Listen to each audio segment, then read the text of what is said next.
Hello, I am Jessica and I write and read romance, mostly dark, mostly fantasy, but all romance. Hi, and I'm Emma, and I'm also a writer of romance, and I am a bit lighter in tone, but I still like fantasy. And Jessica is introducing me to the darker side of fantasy romance too. Come to the dark side, we have cookies. Yes. So yeah, hello and welcome to week 2. This is our second week of our 6 degrees of separation of books. We are moving on from last week's Fire in His Blood, which was Ruby Dixon, and we are linking to the next book, which is Pestilence by Laura Thalassa. I have got that correct this time because I did have a mooch on something else. So yeah, our link between the two we found is Sacrifice. So we'll have to see what you think, dear listeners, when you get there. Okay, and I shall read the blurb so you know a bit about the book we're going to be talking about.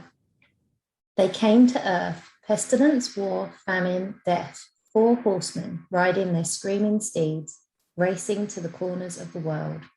4 horsemen with the power to destroy all of humanity.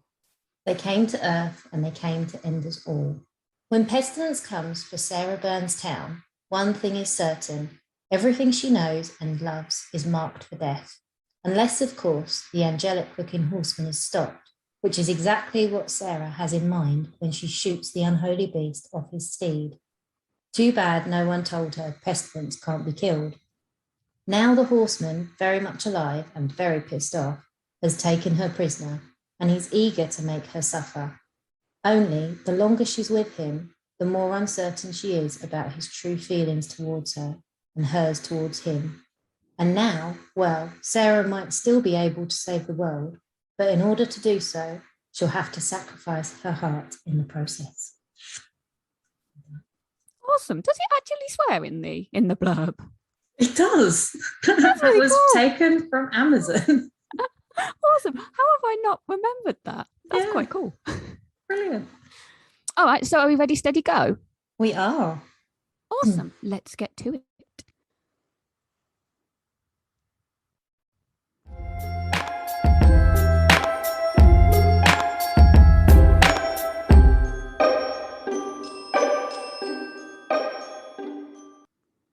So, okay, I want to start with the thing that I love about books generally, mostly romance because I don't read a huge amount of anything else. But yeah, because I do. When I first got into the writing and the Twitter malarkey of things, I saw that everybody hated prologues. And I love a good prologue. Yeah. You know what? My reader brain is like, here are 4 horsemen, here's pestilence, here's war, here's famine, and here's death. I'm like, my brain is already 4 books. Ka-ching. I love you. Yeah. I think that's I definitely you get like that when you read more and more romance, don't you? Because it's like you start earmarking characters. They're gonna have a book. They're gonna have a book. Yes. It's a bit weird in a way because you almost start like looking forward to the other book before you've even finished the one you're on, don't you? It's terrible. This is it. I think I came into this one when the first 2 were out. So I got those 2 and then I had to wait for number 3 and I'm waiting for death now, which sounds very ominous. Waiting for death. I'm just waiting for death. Some happier about it than others. Yeah. Just me.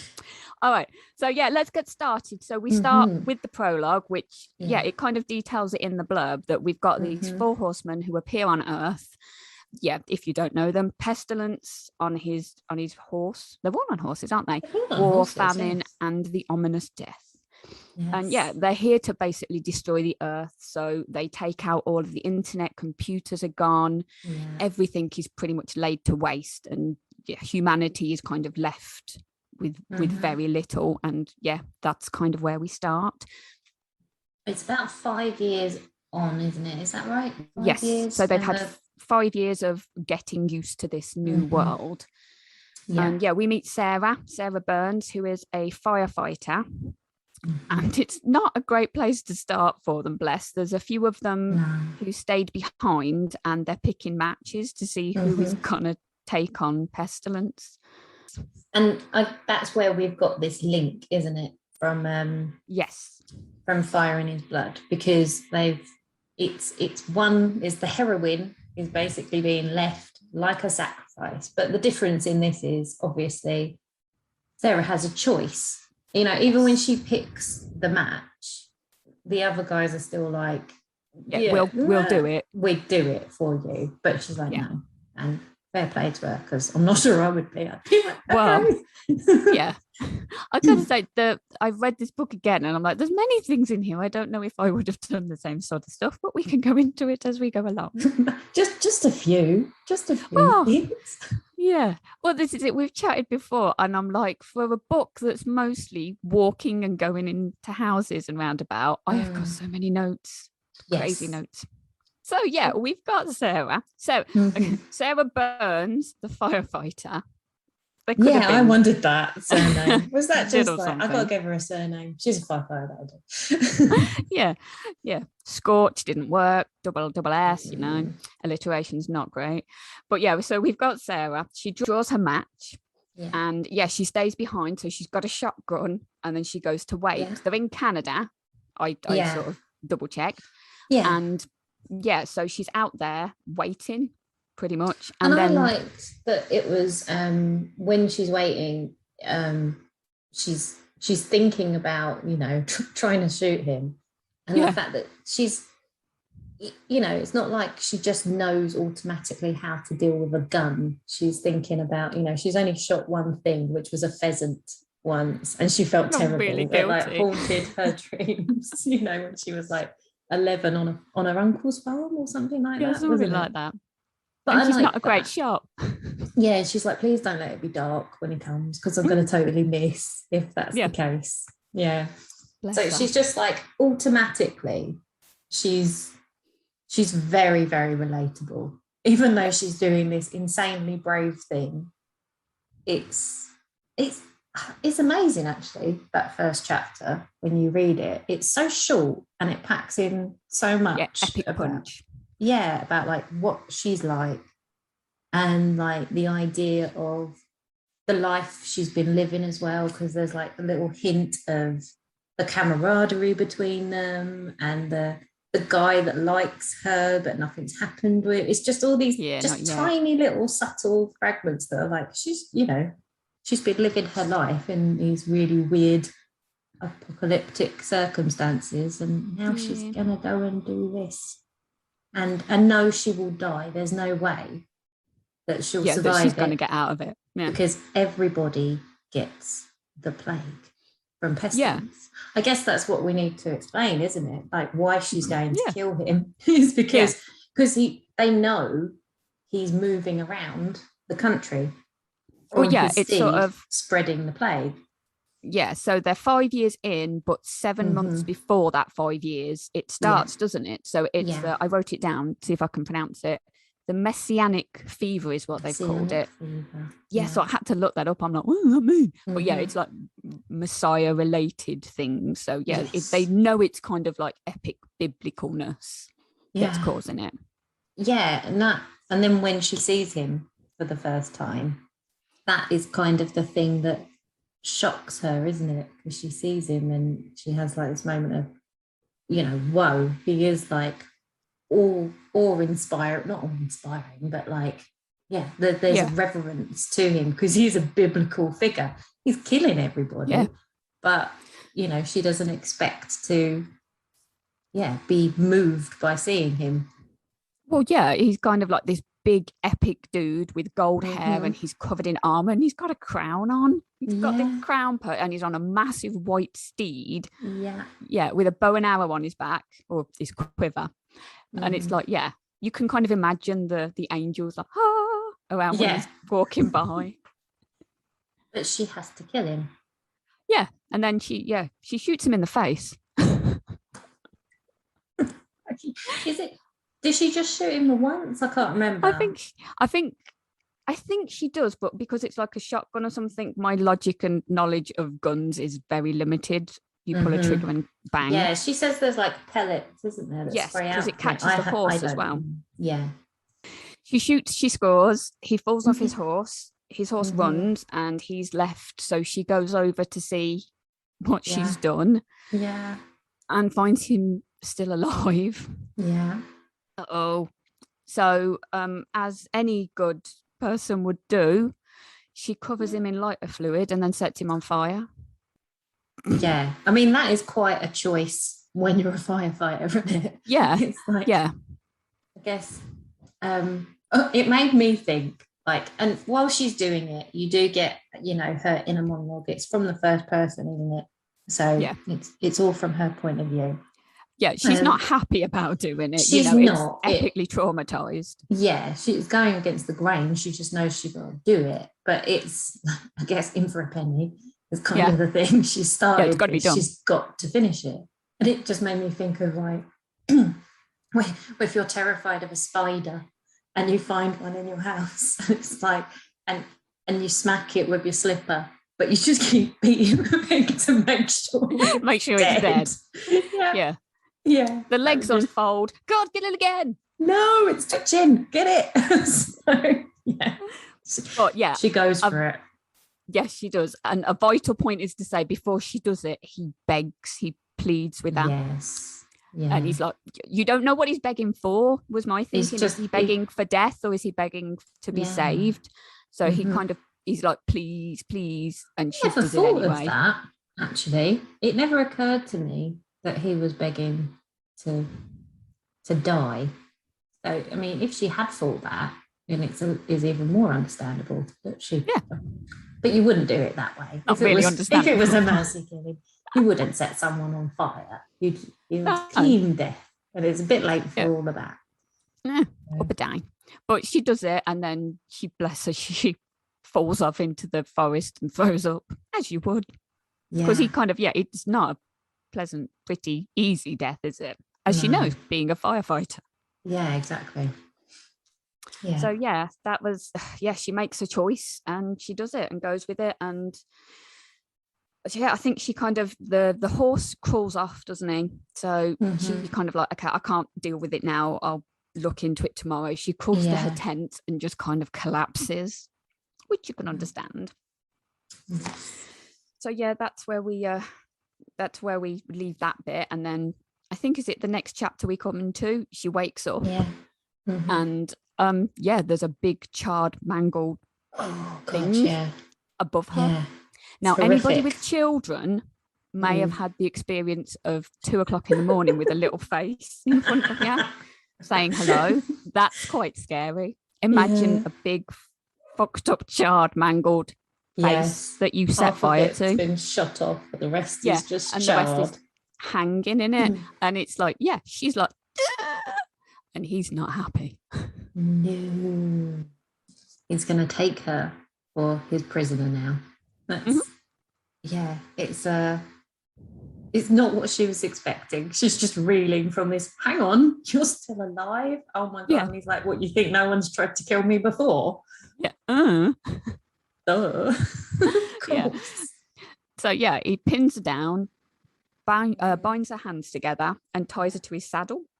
So she's kind of like surprised. Well, initially surprised, and then she's like, "Okay, why is he not killing me? Why won't you kill me?" And he's like, "Suffering is for the living." Yeah.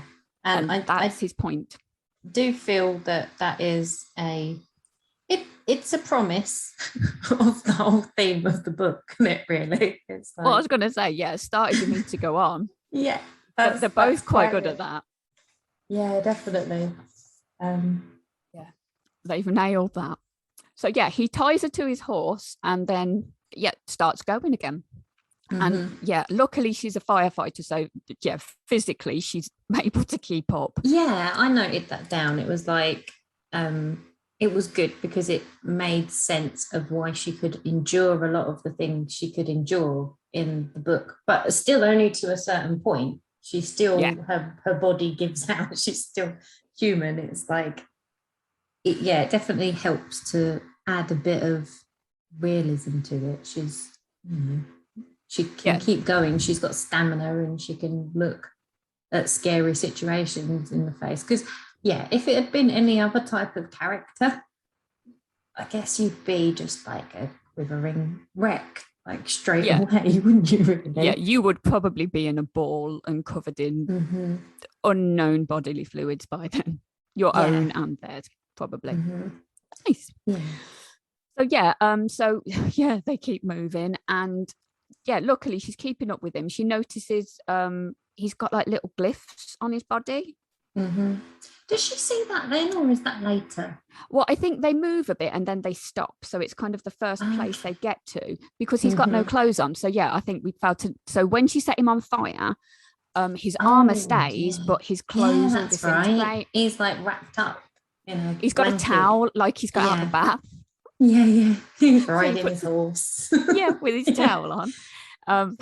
Probably shouldn't laugh at that. He's got no skin or anything, but he covers his nether regions with a towel. But they stop.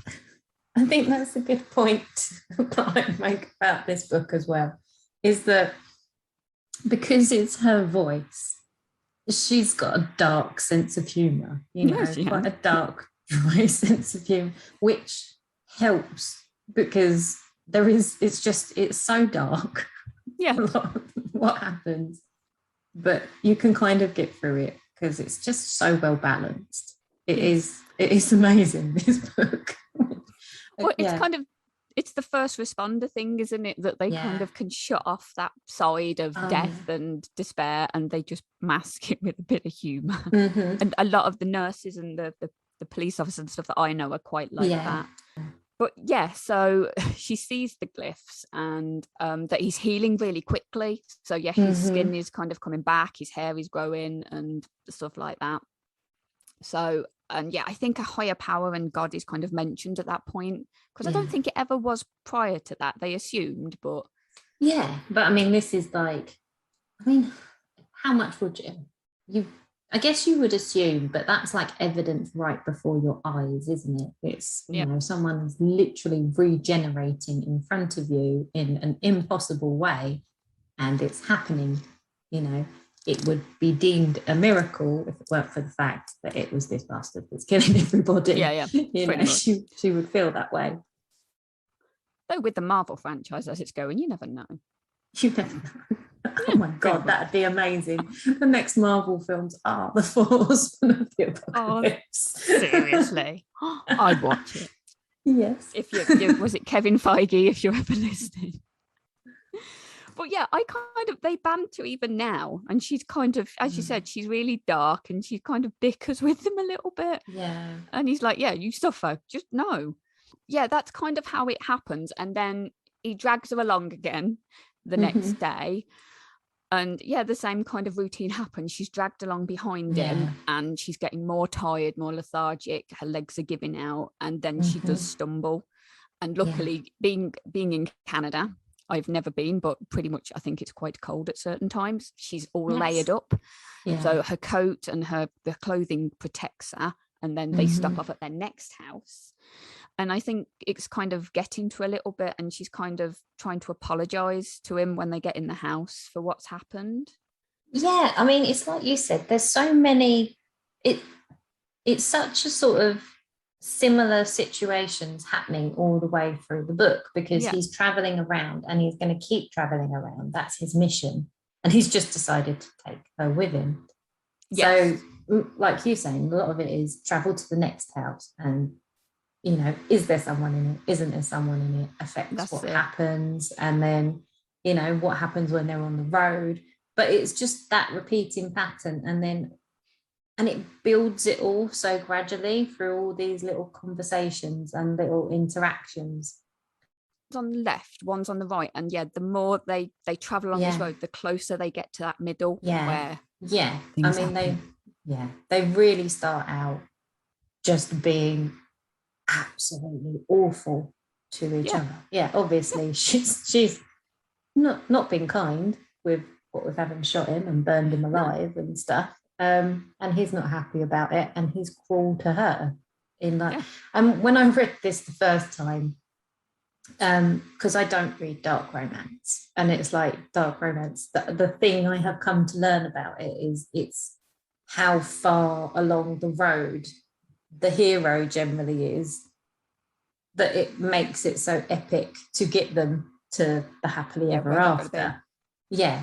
And yeah, when I was reading this one, so this was like my first version one, I was like, how is this going to happen? I do not understand how I am going to want them to get together. To get together. Yeah. And also, because I was reading it when, it's pandemic time. I think you read it before that, didn't you? I did, yes. I read this a good few years ago, I think. So I wasn't, we're kind of like, we're doing 2 books that are quite apocalyptic. I wonder why that is. And I mean, this one even more so is like than the last one, It if you're feeling sensitive to it, it's not the book to read, probably, unless you like the catharsis of it. Because some people do, don't they? They lean to the dark when or having dark times. It's not normally where I go. Reading it the second time, it's not that it didn't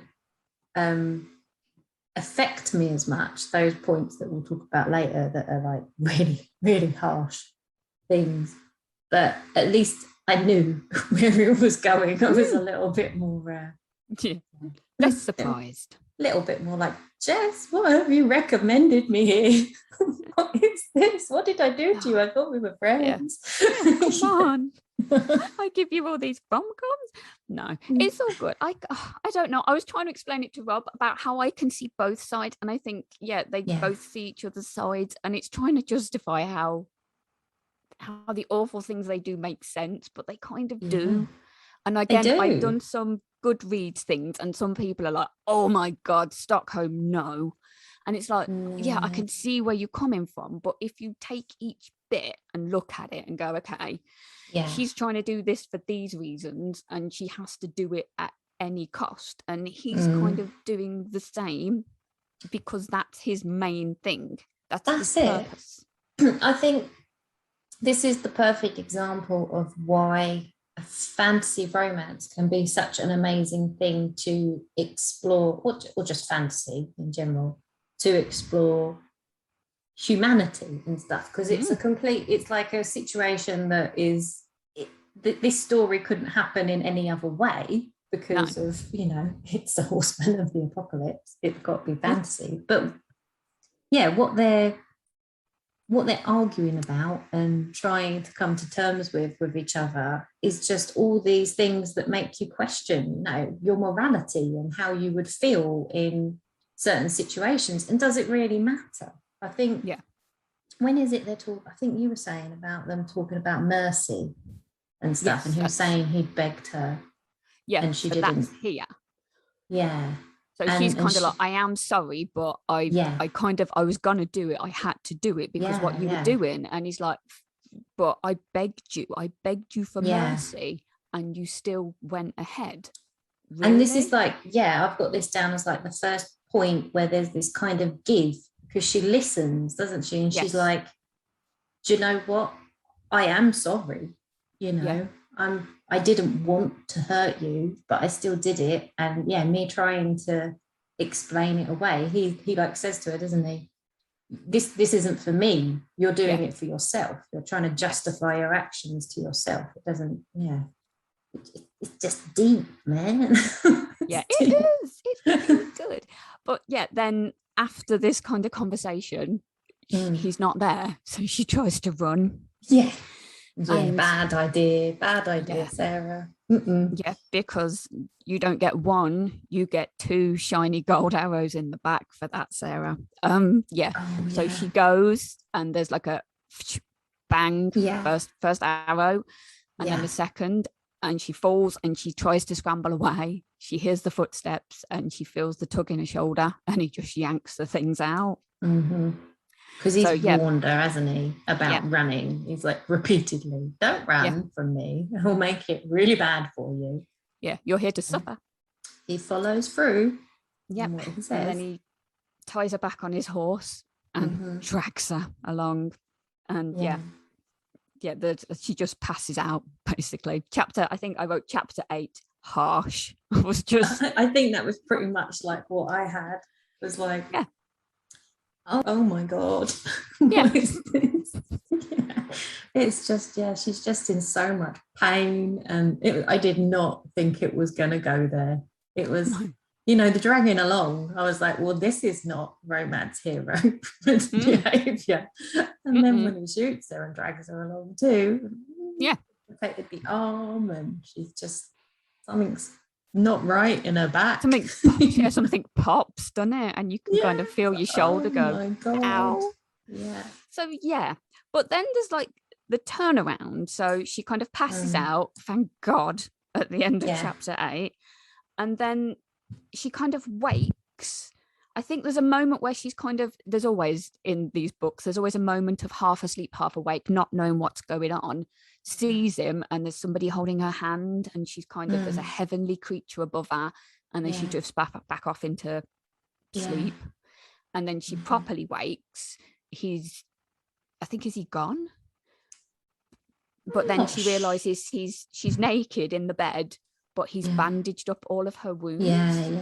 And it's kind of like, oh, okay, maybe he's not as bad as he seems. He might have stripped me off, but he's he's healed this and he's done that. He's cleaned everything. He's dressed it up. And I think he comes back and she's like, why did you do that? And he's like, well, just remember my kindness when you didn't show any. And that I got to keep you alive, otherwise you can't suffer. I think at this point, you begin to question, is that really true? Is he really keeping her alive? It's just, obviously he's made her suffer, but he's looking after her a bit, like repairing it. If you wanted her to properly suffer, you just kind of leave her like it, wouldn't you? You would, but then the next bit, she wakes up properly, like a day or so later, goes downstairs and finds there's a family dying in the house. Yes. And then then she realizes there's still additional suffering on top of that. So he's shown her the kindness, and then she's woken up to all of these dead people. The whole way through, isn't it? It's like one step forward and about 60 steps back, because you think, they're like, this is nice enemies to lovers stuff, and they're starting to move towards each other. Oh no, he's just let everybody in the house die, and she's there, and she's and that's like the first time that, as the reader, you witness the plague and what's happening with it, like see it properly. And I think that is like, it would be so easy not to. Like, there's so many books that you read where there's like a bad guy hero and you don't really see the bad things that they do. But it's there. It's like right in your face. It's smacking you in the face, isn't it? Yes, absolutely. My next note I've got is, so there's that suffering of finding the horrible poxed up family. And then when they move kind of through to the next house, I think she turns around and he's showered, so he's naked, no towel this time. He's fully naked, gets in front of the fire, and she's like, will you put your clothes on? He's like, nope. And she's like, more suffering, slightly different way though. Well, that does make, when I first read that scene, it was like, I found that quite tense, like the first time, because he's like, does this bother you? And she's like, yeah, it bothers me. Right, well, I'm going to stay naked. And that feels, that's a bit of a threatening thing. It's like having a flasher. You know what I mean? That's an intimidation thing, to have someone. I'm giggling away. I know, maybe you were bothered. But I was like, I didn't, what's going to happen? How much is he going to hurt? Because, bearing in mind I'm used to books like this, he's just shot her in the back and dragged her. What else is he going to do to her? He's going to flash her. So I was a bit worried it might get a bit more than that. But this book, to be fair, you don't need trigger warnings for anything about sexual assault, because there's none of that. There's just this like very, it's not like it doesn't exist, but it's just like a threat, and it's very like brief, I think, generally in any of those situations. So I think it comes just after that where he asks her to lie down, and she's like, no, and he's like, please just get on the sofa, and she's like, no. So he pushes her on the sofa, and she's like, but he then just starts undoing her bandages. He just like, wants to do her bandages. He's like, get over yourself, love. Pretty much. Bandage you up. He's very much, I don't say asexual in that he's kind of, there's nothing there at all from him. No. Yeah. I mean, no anything. Person is person to person to person. There's no anything for him. That's it. And that's kind of linked to what you come to understand about him being throughout the course of the book. He becomes more and more human, but he isn't a human. That's what he calls her, isn't it? Human. Yeah. He's not. So yeah, he's still very detached at that stage and not moved at all by the sight of her or, anything like that. Yeah. So the next bit I've got, so they go to another house and there's hot water. So she jumps in the bath, but he's kind of a bit childlike to me in this one. He kind of follows her in and it's like, well, I'm not letting you out of my sight. Yeah. So she's like, oh, well, I want to get clean. So she's in the bath and she's a bit, what's it? And he kind of just doesn't bat an eyelid with it. And he kind of goes over, scrubs her back and then goes back again and just kind of sort of stays there. And I think, he learns a name and he's getting a bit more chatty. Yeah, so she tells him, doesn't she? She's like, you don't even know my name. Here's my name. And he's like, names are for people. People need names. I'm not a person. It's like, I'm a task. That's my purpose. This I am Pestilence. Yeah, exactly. Yeah, and they talk a bit more, don't they? It's very hard to be like, remember, I mean, even though you've reread the book and I've reread the book like really recently and we've got reams of notes, it's so hard to remember what conversations happen at which points with like what things are said, isn't it? It's little things. So she's got, I think it mentioned at the beginning a little bit that when she was at the campsite at the very beginning with her rifle, she's brought books with her, so she likes Poe and Byron and Shakespeare. And there's bits that she quotes throughout the book to him, and that kind of sparks him. And then when she quotes to him and he doesn't pay attention, she knows something's wrong. And there's times where he asks her to keep doing it more. And you can kind of, the build from just those little snippets of conversation that she shoves in there as well. Just so there's so many, even though, as we said, it's just house walking. There's just so much shoved in there. It was just crazy. And when they're beginning to have these conversations and he's starting to entertain it a little bit more, they still end up with this friction, and it's like when you're talking to someone who just has a very different sense of humor to you and they're just completely missing each other's wavelengths, aren't they? They're trying to get somewhere, but it's just too bloody hard all the time. He has no orientation for being a normal person, what she's trying to get at a lot of the time. But and it always comes back to this: humans are meant to suffer. And at some point, she's just like, "Yes, I know." She's like finishing the sentence for him. Humans are meant to, suffer. Come on, record change, dude. We get it. But so where are we now? Oh, there's more humanization in the next bits. There's hot chocolate and there's pie. Pie, I love. Well, that comes after the hospital because that's quite a thing, isn't it? Yeah, more suffering. She needs more bandages, and he's going to get them for her. So he's like, well, the hospital is the place to go. They're going to have it. No. And she's like, please don't go to the hospital, because they don't get evacuated. Everybody's trying to evacuate ahead of them because they know sort of roughly his path. So they say to people, evacuate the cities so that, you're not going to be there when he arrives, and hopefully you won't, catch the fever. But hospitals, obviously, you can't evacuate a lot of people from a hospital. She's like, please go to a hardware store. They'll have it. There's a chemist.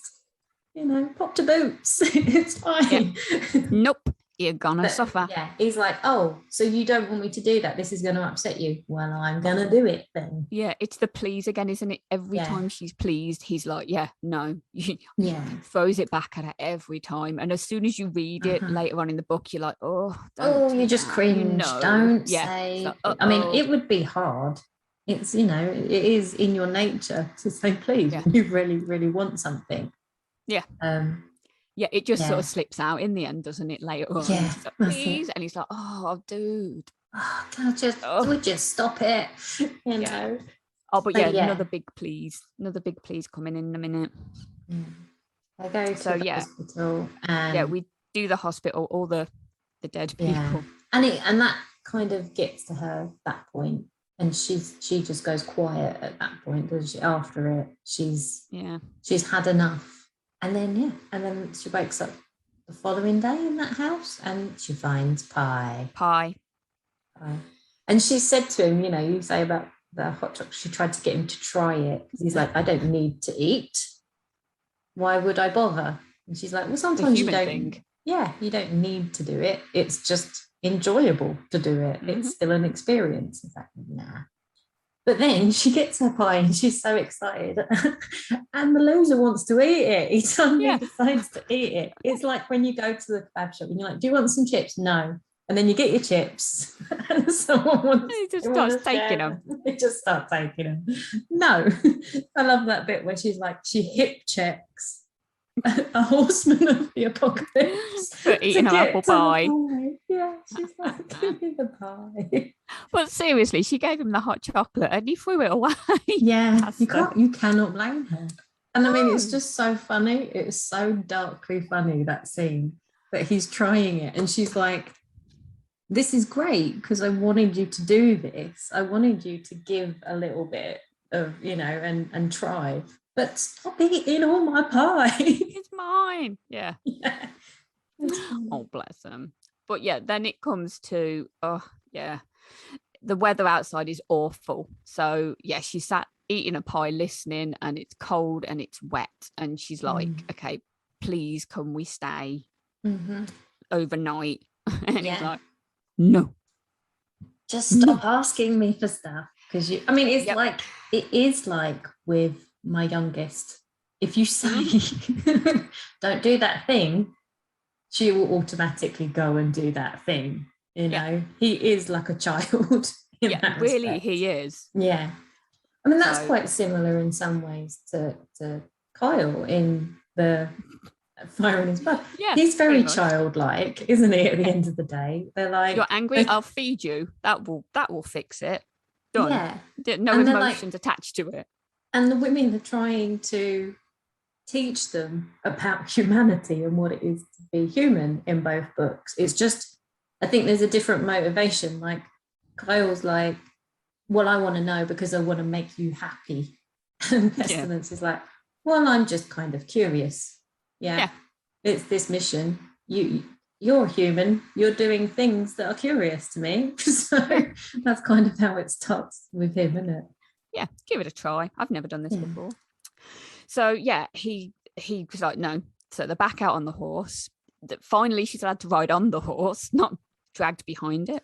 And that is, that's like a classic fantasy historical trope, isn't it? Only one horse. They have to go on the horse together. It happens a lot. Oh, God. Oh, yeah, only one horse, not bed. Only one horse. Don't ever try to do anything lewd on a horse. Presumably there is a book somewhere that's got that in there. What? Only one horse? Naughtiness on a horse. Most likely. I've seen it in carriages a lot. People are like, oh, when they get in a carriage, it's got to happen. I can't imagine it being done on a horse. But it's just that proximity thing, isn't it? Yes, it's like front to back. And you have to ride up here with me. And there's a hand around the waist always. Yes, exactly. That's it. And then nestled in. Yes. Well, she's nestled in, but she's getting really sick. She's cold and she's got a blanket that falls off and he's like, I ain't getting it. No. And then, he's kind of like, why aren't you bickering? Why aren't you fighting He's like prodding her. Hello? Yeah. Hello? Yes. Hello, you're usually noisier than this. And she's kind of basically icicle. Yeah, that's it. Hypothermia. Yeah. So then he's kind of like gonna, oh crap moment. And then we're back to her waking up again. She does do that quite a bit, wakes up to somewhere new. Again, like a child.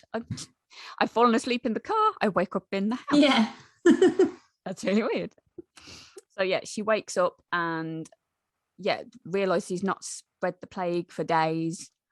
and he's there and he's looked after her, and it's kind of another big turning point for them, I think. But again, when she does finally, few days in bed, gets a little bit better. I think he curls up behind her, doesn't he, to kind of keep her warm. And it's so they've gone in. Is this the point where they go into the house with a family with children? Yeah, the family with 2 kids. And she wakes up and she finds them. And I think, is this the first one? She pleads for them. And she's like, she's but just, why the kids? You can't. And he justifies it in such a way that you're like, oh well, exactly. That's the thing, isn't it? If I kill the parents, the kids will die anyway. So they get what they're gonna do, survive. They can't live without their parents. They need them. So it's kinda to let them go too. But then she's like, well, but why? Why anyone? And he's like, because you've messed up the world. Sorry. Yeah. And you're all accountable. She's like, I haven't done it personally. These kids ain't done it. But it doesn't matter. It's the bigger thing of what humanity has been doing. There's always that one person who will put their dog in the microwave to dry them. Yes. Exactly. And they come across so many, considering it's just them on the road, there's a lot of other people in the book.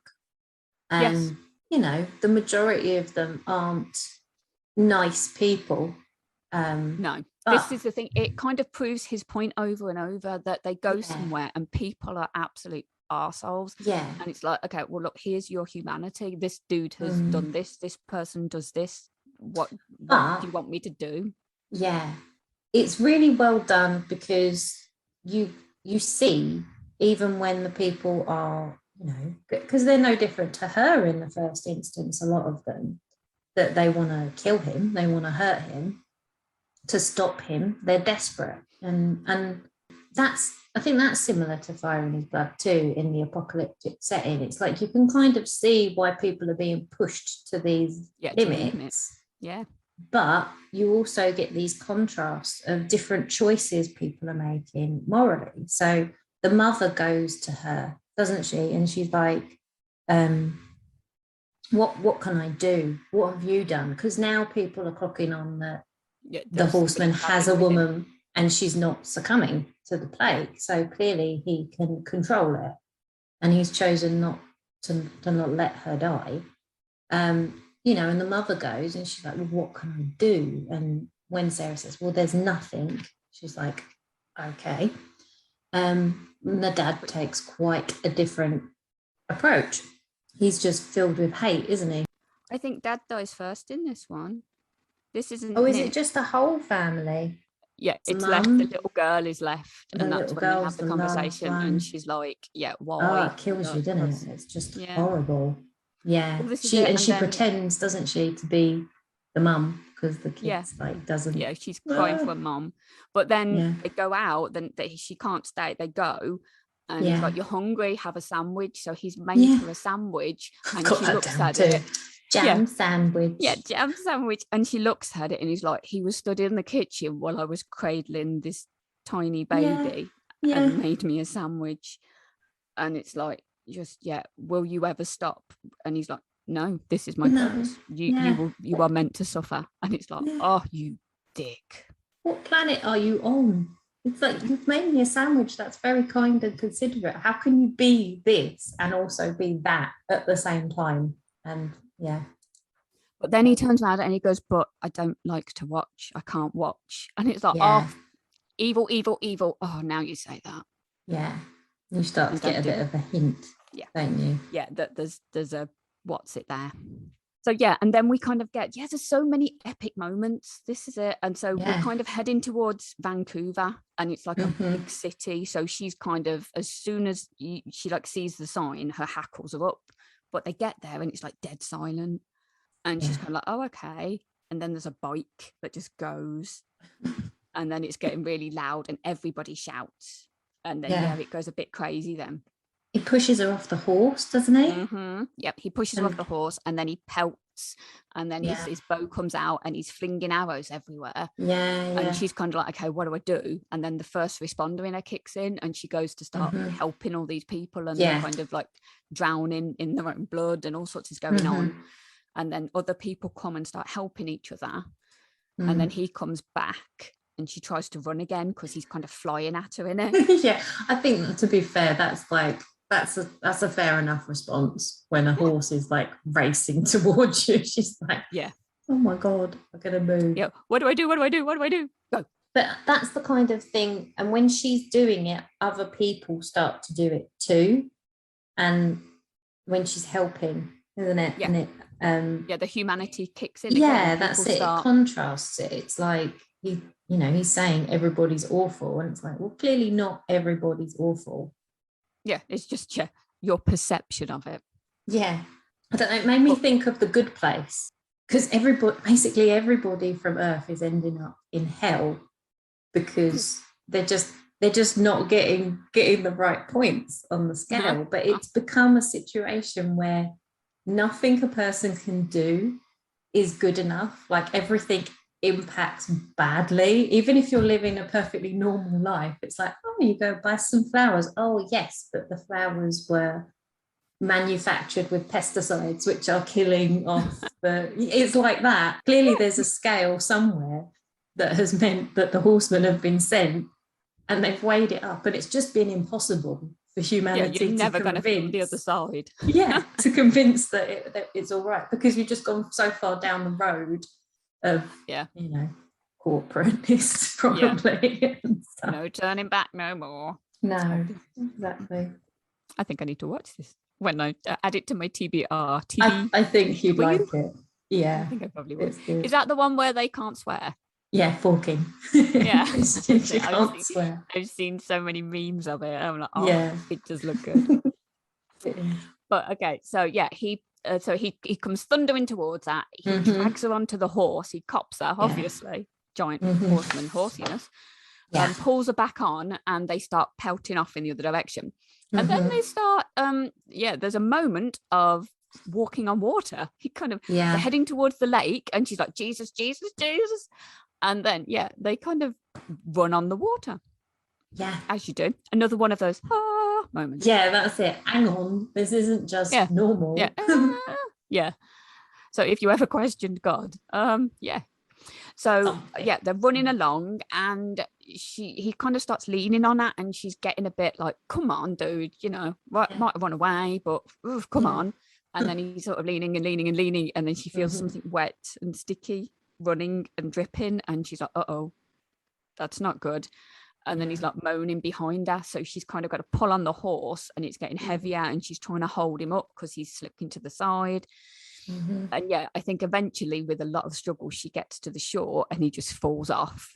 And there's more parts of him missing.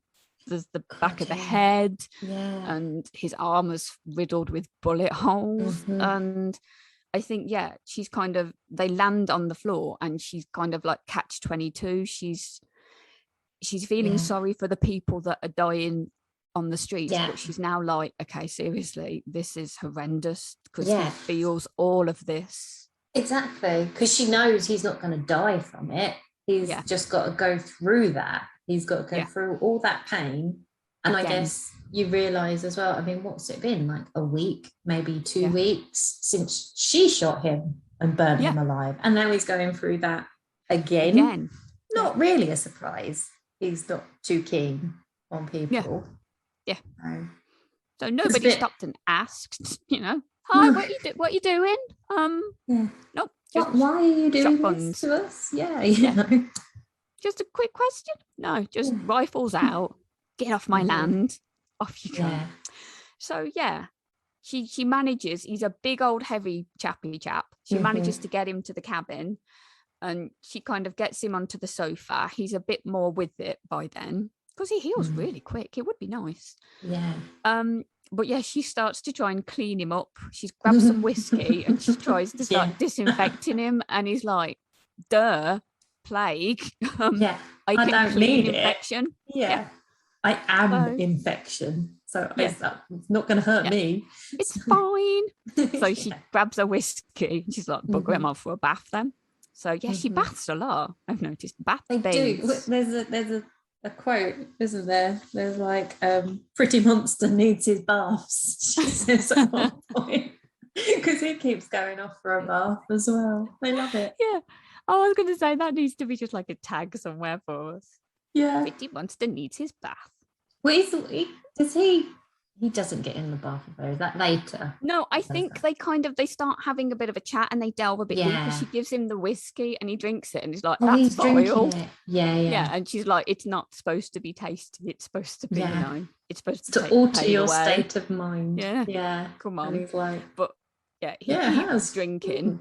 And they kind of, I think they get closer, don't they? He kind of joins him in the bathroom and they're chatting and he gets a little bit more drunk and they get closer and closer. And I think they're kind of inches away and she kind of lets the please slip out.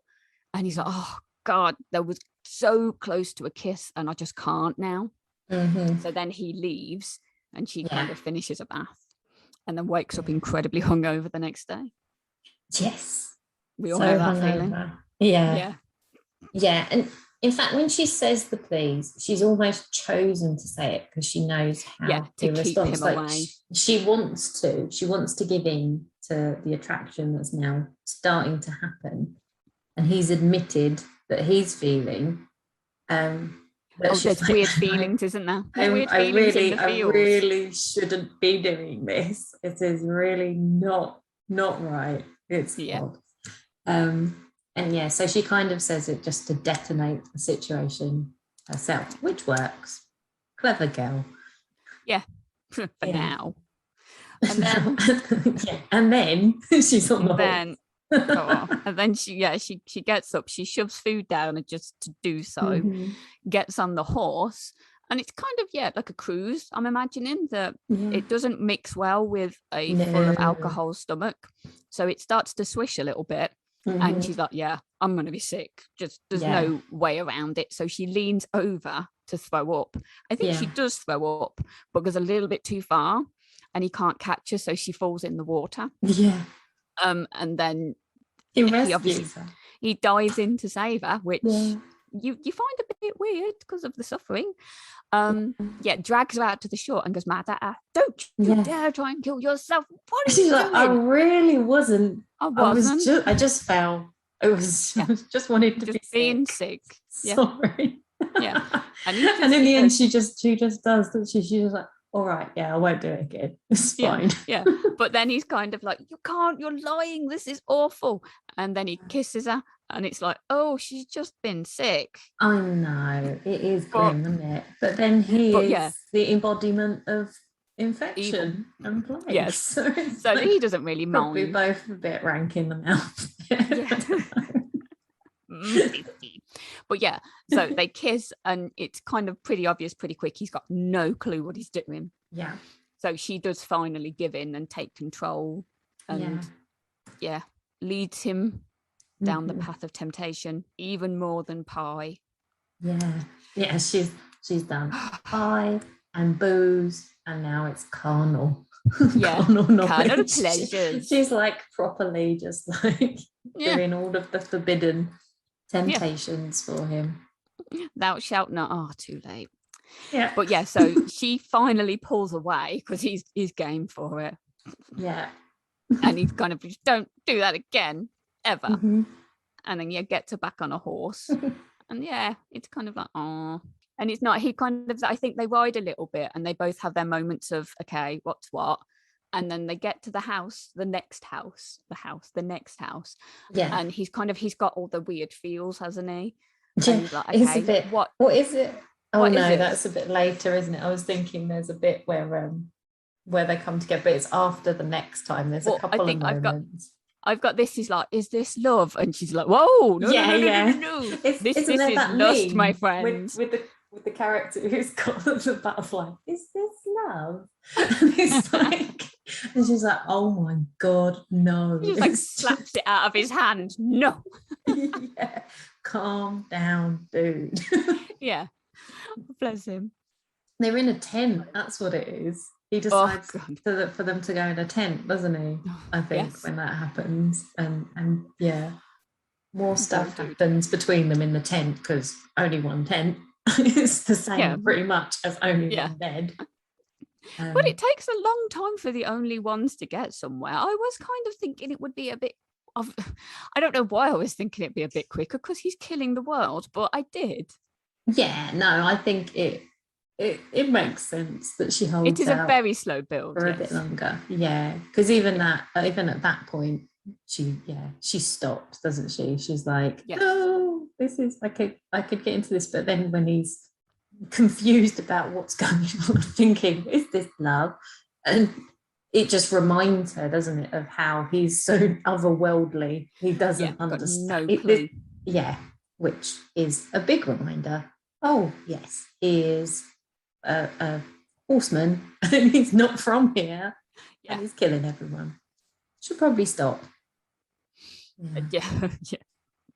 I was saying, you don't know where it's going to go. Probably best. Yeah. But yeah, this is where we get to, I've just written House Evil Nick. Evil Nick. I was going to say there's not many people who get names, but when they get names, they are notable names to remember. Yes. Yeah. So we meet so they go to the next house and it's Evil Nick and his family. And again, she doesn't want to be there. But, he's like, well, you need to rest. You're tired. We will stay here. And you need to suffer. You'll be in a house with people. But Nick is not a nice man. I think it's kind of mentioned that he loves his family, but everything else about him is pretty shocking. Yeah, and she says even that love is a very selfish. Like she notices that the kids are, they're scared. They're very meek and stuff, aren't they? Yeah. So it's that thing. He's at his core. He's full of hate. He's a hateful guy, and he just hates her with just a passion. Yeah. Like it's like, and I mean that it was like classic misogyny, wasn't it? I don't like you, the man, but she's worse, just because she's the woman, But he walks in and they're kissing in the kitchen, or the Pestilence is near her and sort of kissing her neck or something, and he's like, you're whoring yourself out, what the hell, these are your people and you're doing this, and it's not it's not good. But so they're there for a few days and they get sicker, and I think she falls asleep and then she gets woken up by Nick dragging her out of bed into the garden, and Pestilence isn't anywhere. So Nick obviously wants his vengeance because he's not nice. So he's out there with the gun and he kind of pushes onto the ground, and I think luckily Pestilence returns just in time to shoot him. And Pestilence is so he makes the point, it's like you could have been begging for your family's life, but he doesn't choose to do that. He chooses to just continue to be filled with hate. I mean, literally to his dying breath. Yeah, even when Pestilence is killing him. You in it. Yeah. Yeah, he's absolutely just full of hate. And that's where I was talking earlier, wasn't it? About the mother who has completely approached it in a different way when they arrived there, by being like, what can I do? To save my children. I can't watch them die. And he's not even thinking about it. It's like an afterthought. He does say it at one stage, I think.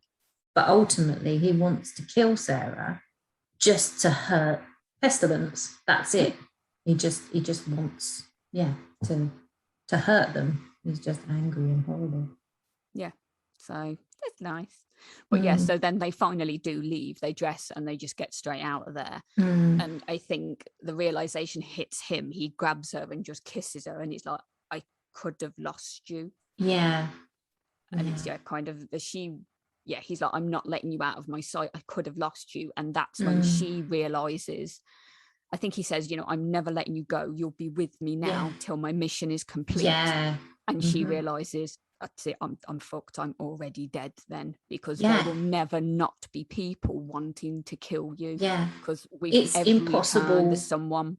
Yeah. It's impossible choices everywhere. And whether it's because people are going to attack them, or because it's going to be awful because they're going into people's homes and she's seeing him kill people, that have taken them in, or that they're forcing their way into their homes, or just from the sheer exhaustion of the travel. She's not going to last that long, because he notices that in her as well around this point.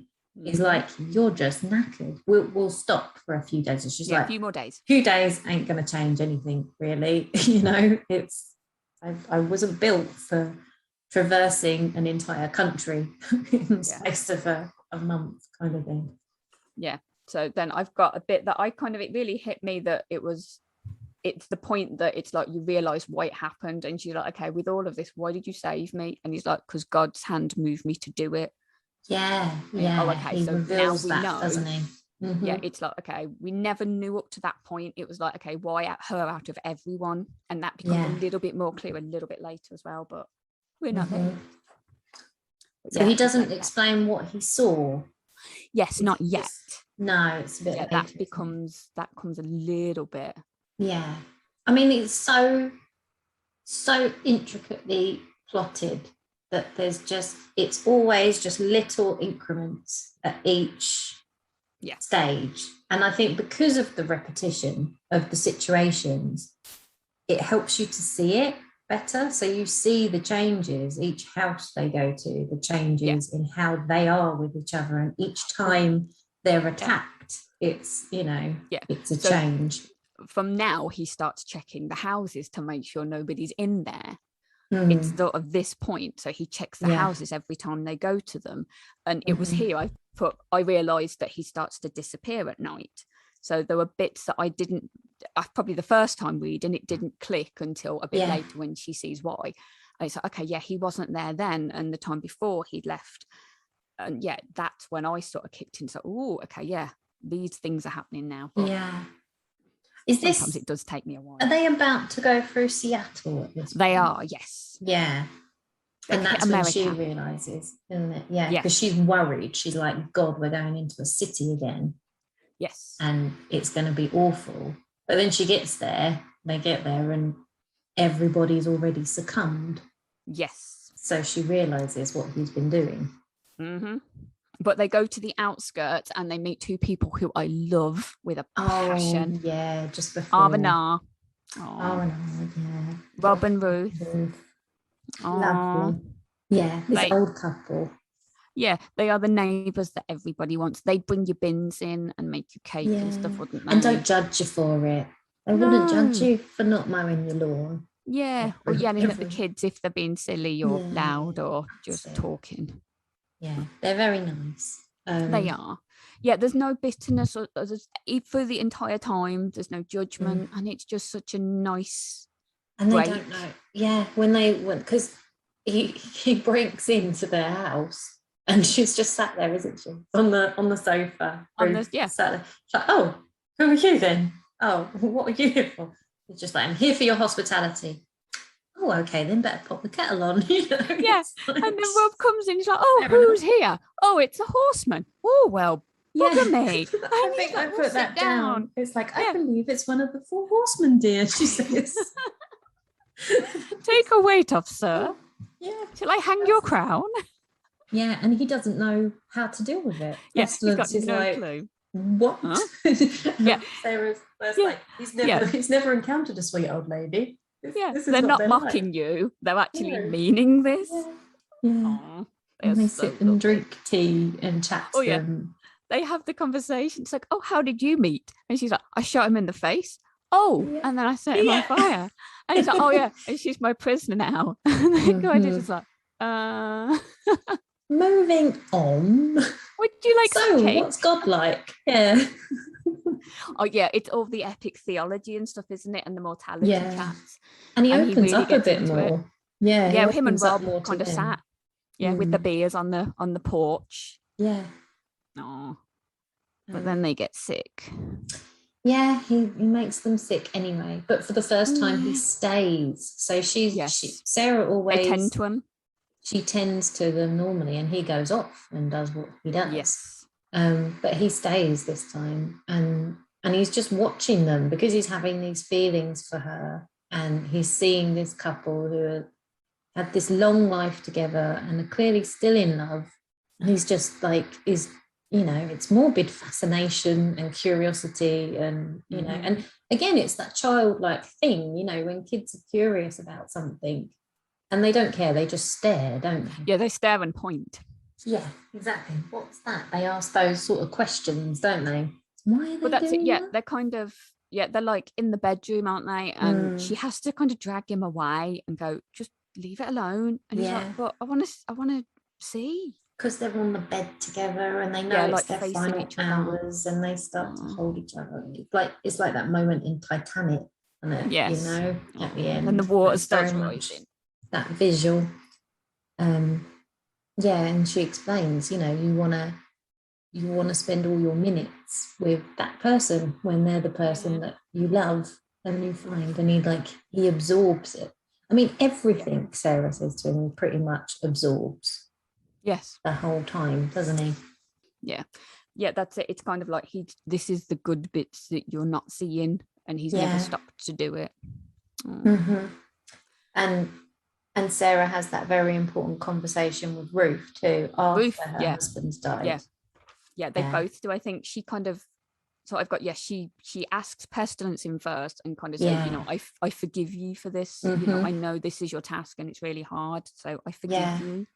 Yeah, and that's when Sarah starts to see it from that perspective, that he's having to endure it all the time. It's not just him enduring the pain of people attacking him, it's enduring the pain of killing people, because he says he doesn't like to witness it, and that's probably what's fueled this hateful demeanor he had before, because how else would you cope with doing it other than to convince yourself that you need to hate them? They're hateful people. They deserve it. That's the only way you can go through with it. Otherwise, it's too hard. Like the firefighters have to laugh off the death to get over and past. Yeah, that's it. So and then it gets really, really epic that he goes and buries them both. Yeah. He takes them both outside and he makes them graves and he buries them. But Ruth said to Sarah as well, hasn't she? She's made this really important point of it's okay to feel those things for him. And actually, maybe that's the only thing that will fix this. Maybe love is the only thing that will make this any better. Which, it makes so much sense. Oh, ladies are so wise. It's, hate is clearly not fixing it. Every time someone shows him hate, he just gets, more and more angry and more determined. But Sarah's there showing him the better side of humanity. And that is what's changing him. She starts to recognize it. She's like, he is changing. And that's down to me. Maybe it is a good thing that I'm doing this. Yeah. Oh, so full of things. But then there's another bath. Yeah. Another bath. They have to have a bath. He's been digging. Yeah. But is that like an American thing that we Brits will have a cup of tea? They go and jump in the bath. Maybe with a bottle of booze. Go sit in the seriously. With a drink. With a bottle of moonshine or whatever it is. I think it's just trying to mock me because I've not been out of a bath for ages and I've been very jealous of this book. Oh no, why not? Because I can't put my leg in the bath because of my tattoo. So I can't put it in there, and it's like, let's get in the bath again. Yeah. That shouldn't be something I'm picking up on. In all the things, you're like, my life is so hard. I can't put my leg in the bath as you're reading this book. First world problems, just. I chose to tattoo my skin. Well, damn you. Oh gosh. But I would miss it. I understand totally. It's really hard. You'll hear me. The entire world will hear me like come Christmas when I can finally sink into the bath. I'll make sure of it. So she can't stand to watch, goes and gets in the bath, and he comes and joins her, and kind of it's quite angsty and quite emotional, and then it goes a bit weird, and she kind of, I think she wants to forget, doesn't she? So she kind of offers herself to him a little bit, and there's some boob touching. You're like, I don't know what base that is, second base. I don't know. I've never known the basis, I have to say. No. It's not something I ever learnt, really. I don't know. But whenever they mention those in books, I'm like, I should really Google this so I know what they're talking about. Yeah. I was just reading a book where they were like, they'd been together when they were teenagers and got to a certain base, and I was like, I should really find out what that is. I don't know. Always third base, isn't it? How many bases are there? Is it, if it's based on baseball, there's 4, I'm guessing right? so. Yeah. But then where's home? Home's one, isn't it? Do you start at home and then end at home? How does it? Yeah. I don't think it goes. Yeah, it's a sport thing. That must be why it's never connected. Yeah, pretty much. Yeah, I'm one of these. Go grab your racket to do cricket, kids. They just look at me. I got no. Go get the sticks and the round things. Go enjoy. Just forget it. Let's get a book. So yeah, there's a bit of angst and tension there, but there's kind of, again, it's one step forward with stuff, 2 steps back, because they get the emotional building there, but we lose Robert and Ruth. Yeah. But yeah, so they leave Seattle behind. Oh, so yeah.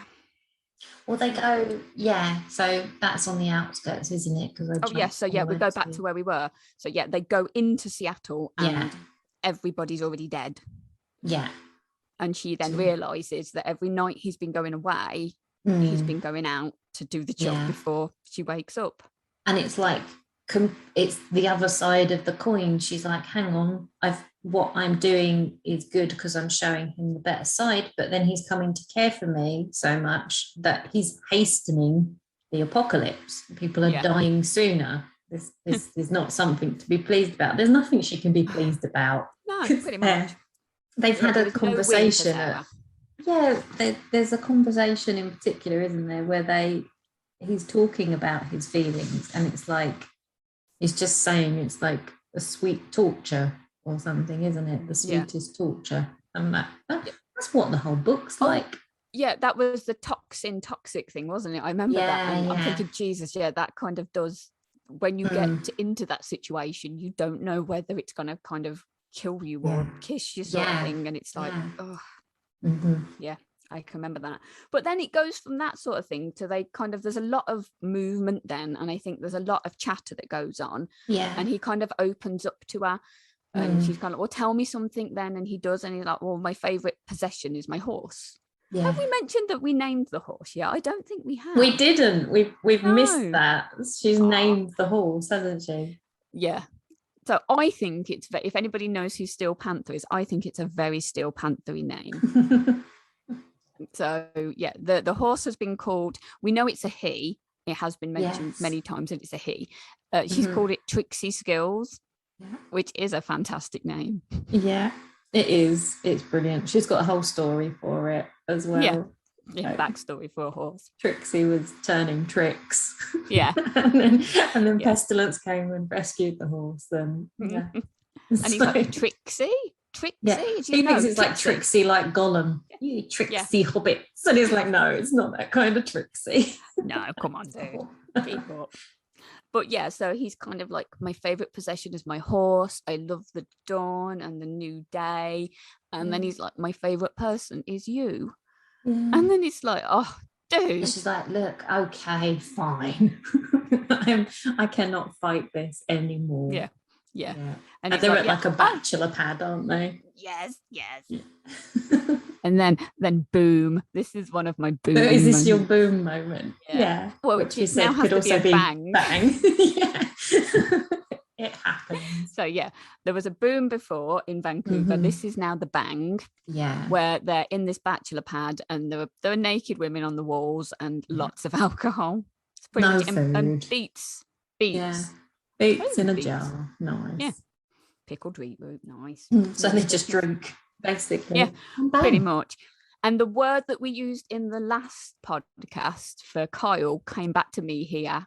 So they're kind of, he's besotted. Yes. He is kind of, they sort of slowly strip off and she's trying to get his armour off and she can't do it. So he kind of does all that. Yeah. And then they get naked in front of the fire. Yeah. And it's kind of all like wonderment for him, isn't it? But, she's not unmoved. It's you know, she's very works for her. Exactly. Yeah, it does. And it's the following day. And so I've kind of got, cuddles, kisses, breakfast in bed, then a church. Yeah, then he's like, he rides up to the church. Let's get married now, because that's what people do. You're mine. We'll have sex. You have given yourself to me. So I was inside you. It's nothing sacred. It gets really irritated. Oh, you see, this was the thing. I love the mine moments normally, and it's like, you're mine, go. But then he gets really slut shamey, and it really did my head in, where he's like, you are not a virgin. How many? And all this, and I'm like, dude, no one's gonna touch you again. I mean, it's classic, like alpha. Oh, like, yes. Yeah, it's exactly what I've written. Dominant mind, classic alpha. And she's like, no, just calm down. I'm not going to marry you. Don't be an idiot. And he just doesn't take it well. And they stop talking to each other for a bit. Yeah, it's like, what I've written is, it's like a fine moment. They go, fine. And then he's like, fine. And then they ride off, not talking. And then, so we've done boom, we've done bang. I don't know what this one is. Bosh. There's an explosion. Yeah. It's kablam, maybe. Yeah, kablamo. Yeah, they've set I imagined it as being like a mine or something. Yeah, just something like under the floor. So Trixie's not in the best of shape, I think. No, poor Trixie. But people, so Pestilence isn't great. Do they shoot him? I think I've got here that they shoot him and they drag her off. Definitely, she's kind of, she's dragged off into a church. To a church, That's the irony, isn't it? Yeah. But people have got like masks on, aren't they? Yeah, like they think that's going to help. It's like gas mask type things, isn't it? Because they think that's... they're going to stop the plague. No. But they're trying to save her. That's it. They're like dragging her into the church, trying to help her. And she's But they're a little like, why you look really upset, love. Yeah. You're not his prisoner. What's going on here? And then she grabs one of the guns. Yeah. Obviously not. And that's like a massive turning point, because she literally turns on people. And then she says like what he's been saying, because they go to her, why are you forsaking us humans? And she's like, no, God's forsaken you. So she's like totally taking his side in that situation. She goes and rescues him and threatens to kill them, shoot them. So the dudes are around him. I think they're like putting him in a shallow grave, aren't they? And she's like, you've got till 5, 1, 2, and they're like pelting off, aren't they? So she saves him again. She does it quite a little bit. Bless her. So she kind of has an epiphany. So she gets him into a house and kind of puts him back on the sofa again. And then she cries for him, and she tries to kind of sort him out, and he doesn't get why she's crying at his pain, because it always happens, and I'll heal. It's just, it is. And it's like, oh. And he makes it all up, because like the first thing he says when he sees her is, are you okay? He's just been like blown up and beaten up, or whatever it is they've done to him, and half buried. And he's like, as soon as he's compass, he's like, are you all right? Have you been hurt? No. I'm fine. Where's your face? Oh, it's going back, but slowly. It's fine. But then he kind of he comes around pretty quickly, because then I've written no boning. They're not boning now. So they go upstairs and they make love. Yes. In the Barry White kind of way. Yeah. Make love. That's and he kind of makes it a bit slow and tortuous, like pulling all the feelings out of her. Is this it? And she's like, yeah. But what about if I do this? Like, no. Just carry on doing that thing. Doesn't matter now. Just finish. I know now that this is, I'm all in. My cards are on the table. And then I put word porn for days. He kind of just opens all the nice floodgates of, this is this, and I love this. And he's like Elf, I love you, I love you, I love you. That kind of thing. He says all the nice things. And then I think she kind of, he's doing all of this, and she stops and she's like, hold up, we've kind of reached that point now, dude. I'm not your prisoner no more. Yeah, that's it. Okay. And I think we've hit the equal point between them. They've happening. kind of met at the middle. Yeah, now. It's been happening anyway, but the point, it's even more so than her just helping him when she saw he was hurt the first time. This time she literally stopped it, rescued him. There's no way she's a prisoner. She could have been with the people and been sheltered and got away up and off. Yeah, she's made her choice. Oh, and he's a good one.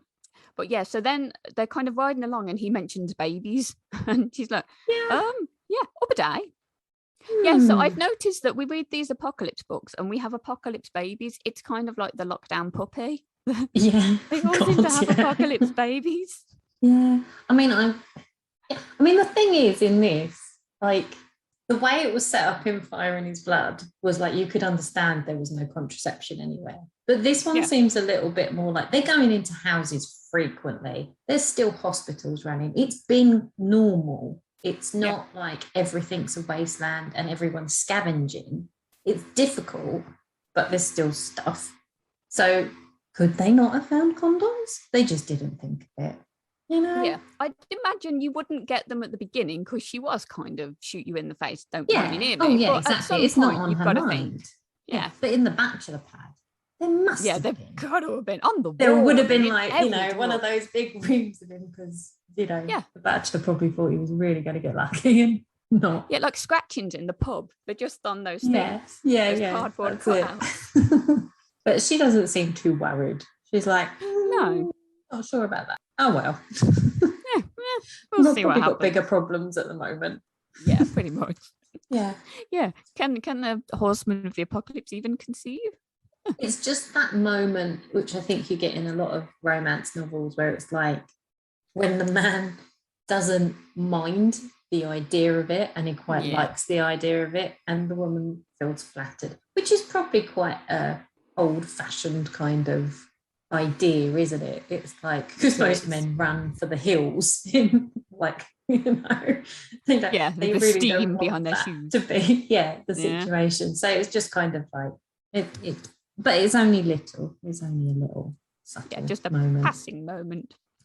But so the next journey they meet a weird cult who kind of stopped them in the road. Oh, yeah. And they're all in their robes and they've got lots of pretty girls there. And they're like, hello, we've waited for you. We have offerings. And he's like, okay, what am I going to do with those? And he's like, godly things? I don't know. And he's like, you will save us, we will give you these 3 women. Yeah. He's like, Nata. Yeah, she's quite smug about that, isn't she? Yeah. He likes what he's got. Thank you. Yeah. Thank you very much. But he does know, doesn't he, afterwards? Yeah, it's kind of, there's the moment of, does he get it? And then but then again, he messes it up because she thinks he doesn't get it. And then he does. Yeah. And he's like, well, I'm not human. I'm kind of doing these things for you. I'm doing it. I'm indulging you. I'm not human, but you want me to be. And she's like, oh, really? One step forward, many steps back. Yeah, exactly. But she thinks he's lying now. I think she kind of is at the stage where he's kind of lying to himself. Yeah, I think she's getting enough of an idea about seeing him change and how his behaviour's changed that she's pretty much on to him, isn't she? He's not as detached from it all anymore. He's becoming more and more human. Yeah. And then we find some more bad people. I think this was a big epic one. I didn't like this one when this was kind of... Well, that's it. And this was the hand in the chest and pull out my heart moment. And they were kind of... awful. It's awful, isn't it? They get... Yeah, so we've had another massive kablamonus. Yeah, so everybody is kind of blown off the horse and blown to little pieces, and then all these people come out and they shoot. I think this is where they shoot him directly in the face, and then they start kicking her. Yeah. Oh, it's They drag terrible, him isn't it? one. Yeah, he's dragged one way. She's dragged the other. Both kind of kicking and screaming. She's held down, and they tie him to a pole surrounded by wood. And she's like, "Shit, they're gonna set him on fire." And then they kind of bring out nails, and then she watches as they kind of crucify him. And even though he's like, I mean, that's the thing. It really mirrors what she did to him, because half of his face is gone, but he's still screaming. But this time, he's pleading for her. He's not pleading for himself like he did with her. He's just terrified for her because he knows he can't die. It's not nice, but he can't die. And that horrible walk where they walk her to in front of him, and the guy just keeps kicking her down, and every time he's just she can hear the agony he's going through as well. It's just so awful. Yeah, and he's whispering in her ear, and he's like, "Oh, we're all gonna use you. We're all gonna have you. See you next Tuesday." I won't use that one. And all of that, and then sort of stands in front of her with his pistol, and she knows that vengeance is going to be there, and she screams for mercy for him, and she's like, don't go back, show them mercy when they're being the bad guys, and then they shoot her. Don't forget your mercy. Because that's probably that's one of the things they have to talk about, isn't it? When we skipped over that bit, we said about them talking when they're in the bachelor pad and they have the deeper meaningfuls.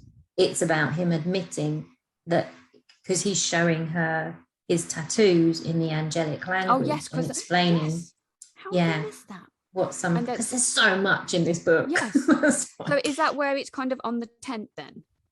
And he explains that the light showed the symbol that was mercy. And that's why he did it. So that's why he didn't kill her.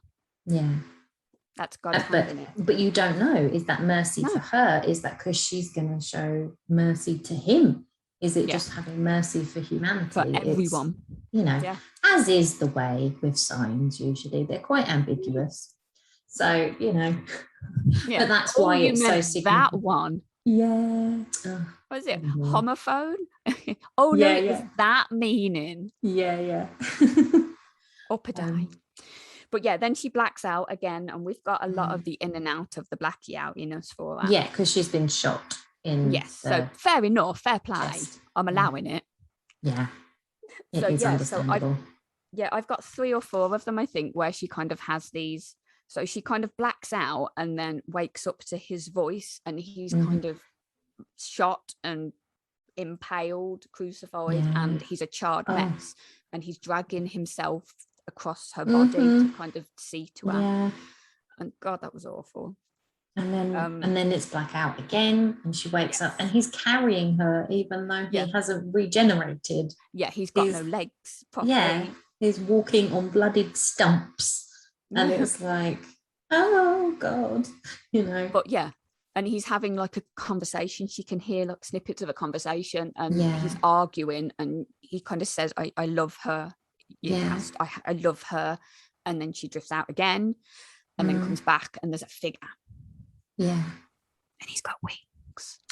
But the bit when he's saying to the doctor in the hospital, though, I love her, you have to help her, you have to save her, and the doctor is just like, well, no, exactly. It's what is it she says? I've written it down. I hope it hurts to watch her die then. Okay. I've got that on the next bit when we go back to the hospital. It's rough, isn't it? But I think that's, and then she dies because he just goes, because no one will save her at that point. And then she blanks out, and then you can continue. And sorry. With the figure. No, continue. So there's a winged figure. Sorry, I'm very excited because book 4 is out this year. I need my death. So she wakes up, and I don't know how, is it Thanatos? I think so. There we go. I just need to bone up on my Greek, if you pardon the pun. So there's kind of bits of want and need discussed, as in, well, who needs who now, and who wants who. And he's kind of now his interest is piqued. He's kind of curious as to what the hell's going on. So Pestilence has really started this ball rolling for these 4 brothers, because he does mention that a few times. I think we've missed it, that these are my brothers, and they will awaken when it's time, and there's still they've been chances. sleeping. And, and that's a significant moment earlier on, when he says it's not too late for humanity until death walks and decides that it's done. Which then leads you to think, oh, hang on, there's still a chance. And that's never really been the case before that point. It just feels like, well, he's there to kill everybody. That's his mission. Yeah. But it just opens up this thing of, well, okay, so what was the point then of God? All of this. In the sense of an almighty God that's not one religion or the other. They're very clear that it's not a Christian God. It's just God that you can't understand because you're immortal. There's no way you can understand it. What is the motivation here to have put these horsemen in a mortal form and sent them out to do this job? Is that because of how they will be more humanized and see something else? Is it him creating this destruction? Let's say him. They use him. They. Is it just like those are the last chances for humanity to see to prove if they can convince? So you wonder, don't you, who's being punished really, who's being pushed to the limits? And it seems like it's both sides. That's kind of happened to. It's very epic. It is pretty much. It's deep. Mm-hmm. So then there is she wakes up again in the hospital, and she's not dead. Hurrah! No, because Death has decided. Death has pushed it back in. I'm kind of interested to see how this is going to see what happens. Fair enough. Go on. But she's kind of like, oh, cool, I'm not dead. Ow. Ouch! It hurts. Ow, ow, ow! I've been shot, and God, this is how he feels. But Pestilence is back. I wrote, because I kept writing out Pestilence. In the end, I just called him Pez, like the sweet Pez. Pez. Pez and Trix. So Pez is there, Trix is there, and it's kind of got to. He's made her a bed on the back of Trixie to pull her along, and it's kind of the back end of the doctor thing. He sort of kept some alive who would help her, but the hospital smells rank, and eventually he found some that would help, and he has just gone mental on everyone. And she's really shocked, like rocked by that, because it's like whenever he's done it before, he hasn't enjoyed doing it. He hasn't wanted to do it because he's been seeking vengeance. It's just been his purpose. He's doing it for like a cold, logical reason that he can't avoid. But the way he decimates everybody in the hospital is because he's so angry, and that she's not comfortable with that at all. He's not learning, and his humanity's coming in a really not good way. But by the time they get to the mansion, she's feeling a little bit, she's, more chill. She's thought about the torture and the fact that he was crucified, and how upset he was for her. And, she's seeing, well, it's almost like that thing of, oh, he's only human. You know what I mean? He's had these emotions and he's reacted this way. Everything's taken over. He started acting in exactly the way that they were acting at the beginning, or have been acting throughout, because they're hurting and scared and sad, and so they've tried to kill him, and that's what he's gone and done. Go figure, mate. Go figure. But so he takes her into the mansion, and she's kind of just happy to be there and with him. And though you don't want to just gloss over all the death and the horribleness that's just happened, but she's she does see that in him now, and it's like, actually maybe we are moving forward somewhere. But and it's kind of quiet. It's kind of their normal, isn't it? Because they're there for days while she's recuperating, and all he seems to care about is that she's recuperating. And she's like a bit irritable about it, but she's clearly really hurt, and it takes a long time for her to feel better. But she's not thinking that anything different has happened. So Yeah, she's settled into their normal, which I guess was like what we were all saying, wasn't it? The new normal. That's her normal. New now. In the apocalypse with your apocalyptic boyfriend. Yeah, I've got does she turn on the news or something and she sees that the plague has actually stopped as well? Does it stop at that point? I think over those 2 weeks he doesn't go out. I think he just kind of loiters, and then when she gets better, so after a few weeks she's that's right. Yeah, they think it's done. gone away. They're wondering, aren't they? Where's he gone? What's happening? Why is it stopped? Yeah. And then she gets better, and then she coaxes him onto the bed, and he's obviously, he tries to resist, but she's like, I'm well, come on. You're too hurt. And they get better, and they do the making of the love. And he realizes, you're right, actually. I probably got to get back to it. Good.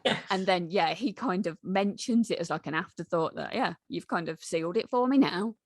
And then she wakes up and then realizes everybody's dead again, and we realize how far his reach actually is, that he can kind of I can just wipe out millions without going anywhere. It's like the entire west coast of America, isn't it?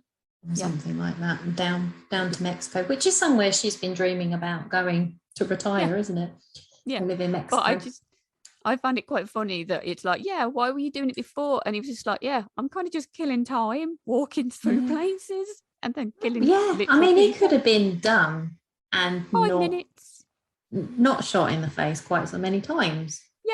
But he's just moseying through, enjoying the view, torturing. But maybe ladies. that was part of it. Maybe it was like he felt he needed to take the time to see what they were going to show him, and now they'd shown him the worst thing he could imagine, which was taking the only thing he loves most in the world and trying to kill her.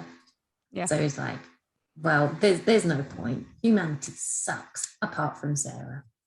Apart from you. And then that is like the classic problem with having an alpha male in a fantasy novel, isn't it? Because when they're like, I would burn the world for you, in contemporary romance, you're like, all right, you've probably got some influence. But in a fantasy novel, it's like, no, he is actually going to he's got a match and he's made of fire. That's it. You can't risk it with these dudes. Yeah. Do you have a fire blanket and extinguisher, Lady Fire Lady? What I will say, we've not mentioned, she's really young. She's 21. She's 21. You don't find that out till quite a way. And I'm kind of like, damn, with 21, I couldn't find my arse with both hands, No. She's kind of saving the world. I think they're kind of, I guess, because she was at that point, it seems, where she could have chosen to, like when the apocalypse, when they first arrived, she must have been just going into like high school and becoming an adult, and so her life changed, and she knew she couldn't go and do English lit because that wasn't going to be very helpful. That was it, wasn't it? Why didn't you do it? Like, no, I'm going to go be a firefighter. So she's obviously got a maturity, and maybe that's like, that shows that when you're living in those, it makes you old before your years, I guess. Less. But we've jumped from something, and it's quite a big bit that comes up next. So she sees that he's still going out and killing people, and she kind of asks him to stop again. And there's that immortal word again. She's like, please don't. And he's like, it ain't gonna happen. I love you, but this is my purpose. People change, but horsemen don't. So and she just kind of like, okay, I can't, and she just leaves the room. Packs and then stuff. She goes to pack and tries to he's leave. He's not expecting it, is he? No. So he's like, what are you doing? Where are you going? Why are you outside? What? This doesn't work this way. But so he's very shocked, and she's kind of like, I'm doing this. This is vengeance. I'm doing this for you. This is this and that and the other. And she's like, no, mercy. This, I've told you. I wanted mercy, and you're just not listening. I think she kind of says, I love you. Do you not see that?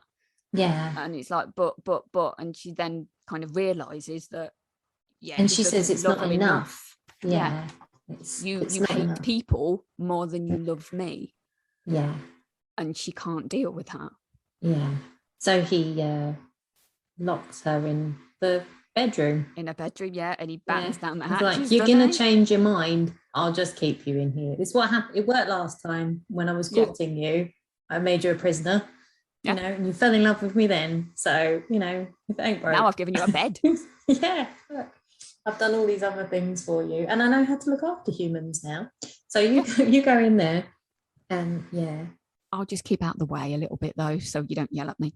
Yeah, that's it. He's quite sheepish, isn't he? Yeah.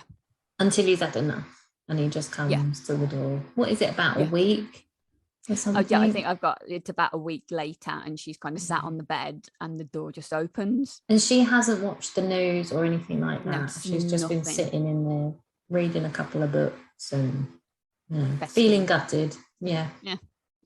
And he kind of opens the door, throws down his crown, and he says, I surrender. Yeah. And then she leaves. Yeah. And it's really, so she sort of walks down and she just doesn't look back, and you can kind of feel her heart breaking as she goes with every step. And she looks back when she gets, there's like a crossroads at the end, isn't there, I think? Yeah. And she kind of turns back and he's waiting and then his face changes and she's just, it's not going to change. So she turns. He has that moment of hope. Like, is she changed her mind? Is she coming? No. Oh God. So both, it's like the moment when you see both their heart break. Yeah. And they're separated, and she treks back home. Yeah. Which you don't see. Yeah, you don't really. Yeah, we don't go through more walking back through more houses. No, not on her own.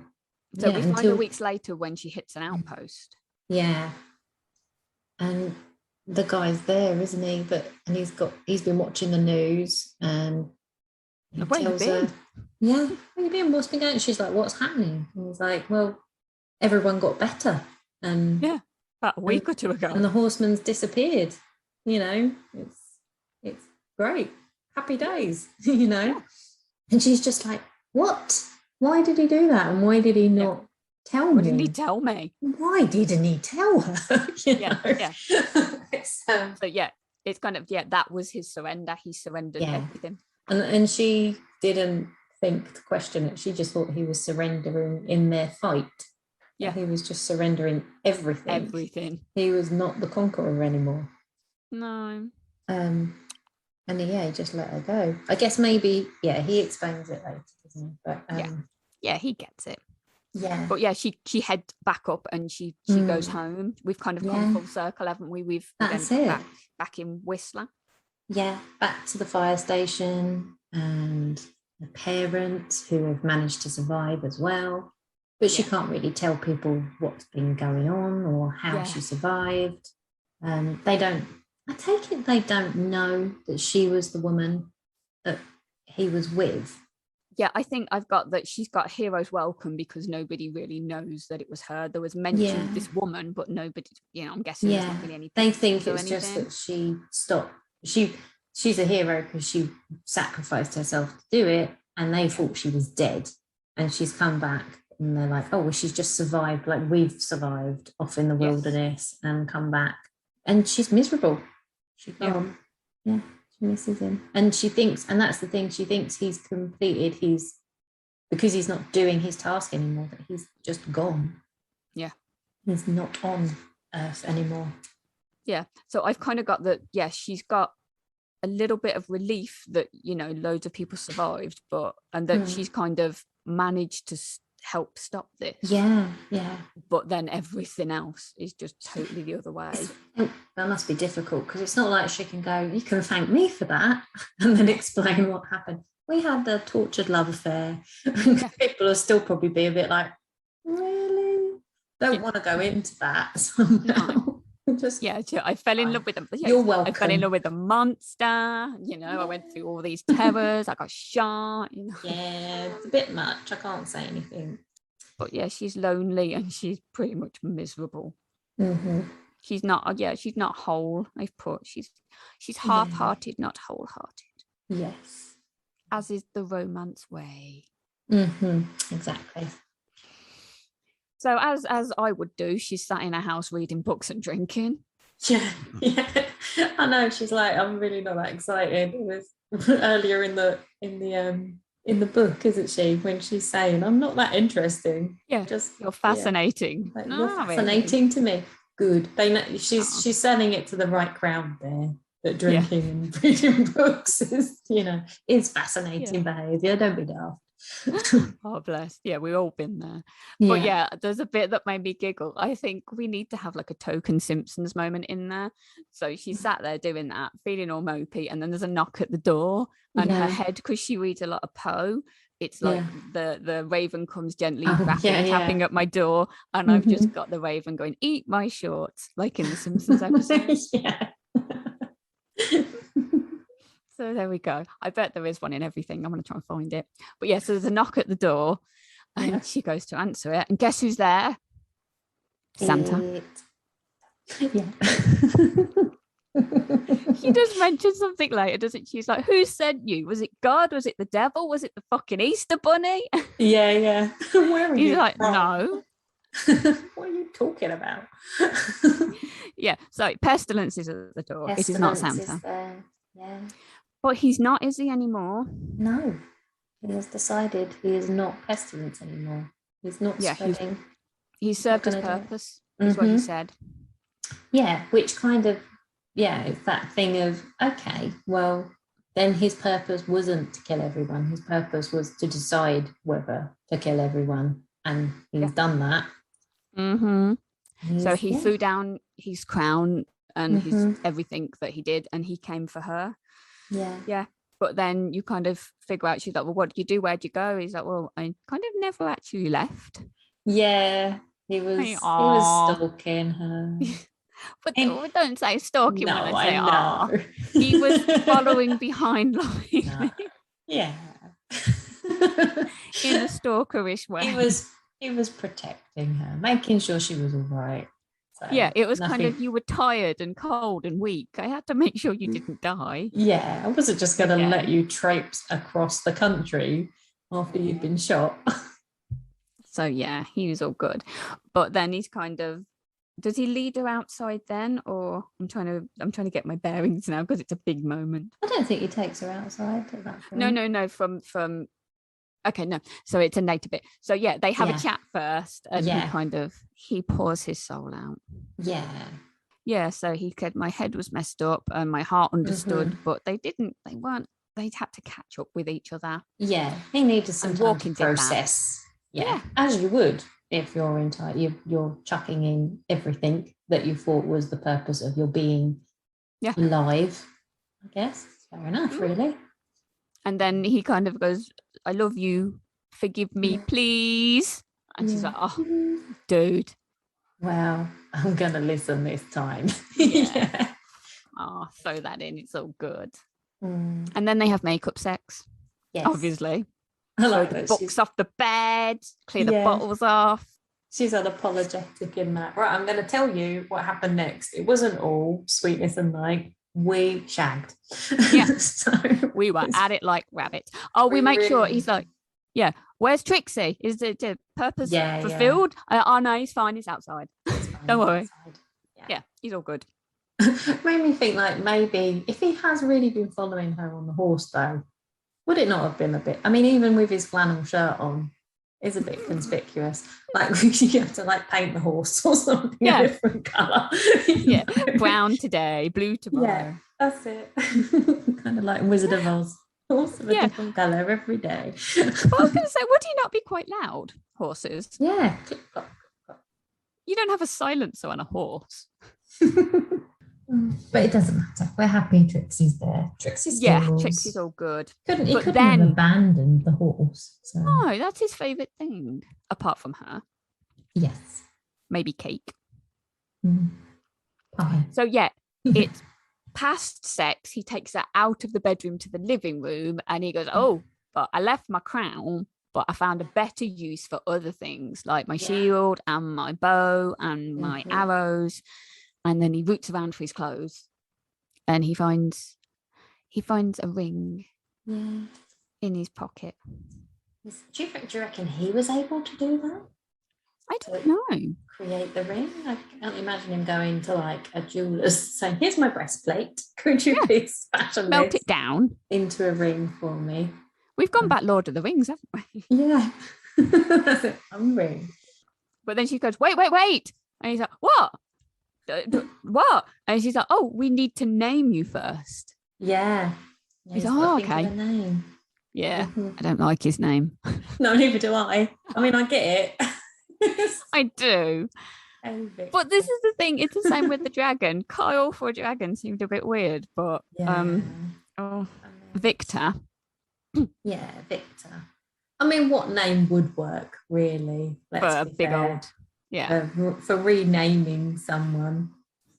Yeah. So his logic is, his logic is, I was Pestilence the Conqueror, and it's a similar-ish thing, but rather than me conquer, I have been conquered, but I'm still the victor. So there we go. Yeah. But I'm trying to think of another option. I can't. Yeah. It's fair enough. That will do. No, I guess no one's going to think when she introduces Victor, they're not going to look and think he's the horseman. Yeah. That's where the horseman went. Yeah, his hair's quite gold, but it's just Vic down the pub, tall Vic. And it's kind of left a little bit ambiguous as to, because she's quite scared, isn't she, about like, well, what happens now if you've served your purpose? Are you still here? Are you going to be around before they get back together? And you don't know, do you? You don't know. Is he still going to be immortal or not? We just, you know. They question it, and he's kind of just like, well, let's just find out together. Yeah, I guess. What else are you going to do? Maybe because he's become so human, he's now got that same sense of, well, I don't know what's really going to happen. Yeah. You know, I'm not on the inside anymore. I've not been, never said a word. Yeah, given a mission. I've left. I've got my P45, and now I don't know what's going on. Yeah, down the job centre. But so then we go to an epilogue, which again, always good. Epilogue. But this is now 10 years past, so we've gained 5 years from where we were. Yeah. If my maths is very basic, which it is. Basic maths, I think that's right. Yeah. I read to not have to do basic maths. Yeah. Come on. Word counts. So, Jesus God, how many percent? How many minutes? No. Yeah. So we're in the house with them, and we find Victor is there reading a book, because obviously he would. And I don't know if anything happens, but his book drops. I don't know if the room shakes or anything. I don't think it did. I don't think so. I think it's just him, isn't it? He had like a knowing. Yeah. He drops his book, and then they have to put the obligatory, she scrambled across the toy-laden floor, because apocalypse babies are real. Yeah. Not in my house. It's apocalypse puppies all the way. All the way. Yeah, so she stumbles across the floor, goes to him, and he's like, what the hell? What's going on? Is everything okay? And he's like, okay, you've stopped me, but you can't stop my brothers. Yeah. And then it's really epic. It was pray, Sarah, war is coming. War is coming. Oh my God. That's sorry, boo. Boo? Oh, yeah. Yeah, I don't know. I've not read that one. You have. Well, this is it. I've got two things in the end of this, and I'm like, oh, war's coming, and I knew the book was out, so I was really happy. But then I'm like, if I was Sarah, I'd be like, okay, what the hell did I do any of this for then? Yeah. Oh God. And I guess I'm wondering as well, are they going to be in it? Are they going to be involved, or are they just going to be separate? I don't know. Well, I know. You know. Yeah, I know. Loads of people know. Oh, loads of people cool. know. Yeah. You see, in my preference, this was Pestilence was good, and I loved war. And it was like, again, I probably shouldn't. When you read it, you'll go, Jessica, really? So what is going on inside your head? Is it as good is war as good as Pestilence? It's probably as gory and as in depth and all over. Okay. Yeah, the morality questions that you go through are just kind of, but you're kind of 10 years along. I can't remember if it then jumps and adds a bit more for the next heroine. So she's obviously had a lot more time to come to terms with all of this. But this is it. It's a different country. We move out of like the North America, Canada scape. Yeah. I can't remember where we are. Have a feeling it's Middle Eastern. Okay. So yeah, I don't even know if Pestilence would have hit that far, because this is the thing, you he never know. Didn't land there, did he? Because they went in different directions. That's what it said, wasn't it? One went north, one went west, east, south. Yeah. So yeah, I don't know, because if he can spread that far, has he sent some down and out, and then because everybody seems to be alive in it, so I'm assuming not. Yeah. Well, I will have to get to that at some stage. Well, this is it. I've reread this one. I'm like, oh, I could read war next. It's like, no, you have so many other things that you need to read, Jessica. It's actually really nice though, because I've had such, as we've discussed, I have the atrociously huge. How many? TBR. How many? 200 or so on my TBR pile. And but I mean, and this just reminded me that it's nice to reread books as well, because you feel like you're you have to keep reading to get through the pile of books. And it's actually really good to go back and read books, because you get more out of them. Like I said, this was the second time reading it was a more comfortable experience. It was really good the first time reading it, because it was mind-blowing. But the second time reading it, just, I knew what was coming, so I could enjoy the bits that I could enjoy a bit more. It didn't mean that the harsh bits weren't harsh, but you could I'll just relax here and enjoy this bit where they're being funny or being affectionate. And I know pick up on the jokey stuff. It will be okay. Yeah, there will be a happily ever after. Well, it's kind of their happily ever after, but it is still happily for now, because you've still got 3 more to come. And we know there's 3 more coming because the prologue said so. Yes. To be honest, I didn't really think about that when we got to the end with, when I was reading it, I wasn't thinking, even if they get happily ever after, it's still going to go to shit. Yeah. I wasn't really thinking of that. I was just so focused on, the emotional roller coaster. Them getting that moment. Yeah. But you're right. You feel like Sarah. You're like, oh God, what now? Yeah, it is. It's kind of like, why do I wash all these clothes and iron them just to have them come back the next day in a pile on the floor? Yeah, just leave it. Set fire to the clothes. That's the thing. Hers is a bit more epic, isn't it? Yeah. Seriously. Yeah, just drag it behind you and forget about it. Yeah. Cool. So that is Pestilence. It had some flack in some places, but it's kind of like a Marmite. People seem to love it or hate it. I would imagine so. It's such a brave book, because it just really, really goes there. Pushes it. But I think it's just so well written. It's, it's one of those things that it's really hard, because we've talked about it and we understand it. You've gone through the experience of reading it, and you have to go through the experience, because all of the ups and downs are you literally feeling those ups and downs and having your mind changed, from how you feel about it to the end of it. So I don't know if it's something you got. Just try it, maybe. Yeah, you might like it if you're curious. But if you think, do you know what, that sounds a bit gory and harsh, that's okay. Yeah. Maybe we should have put this bit at the beginning of the podcast when they get to the end and go, well, thanks for the heads up, ladies. Careful. Yeah. So be aware. But so that's that. So next week, we have a new book.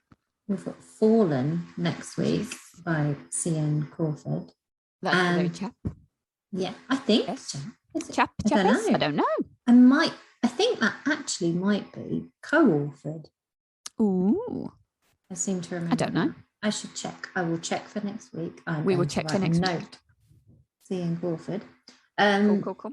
And the link is because it's another fallen angel, or a biblical hero.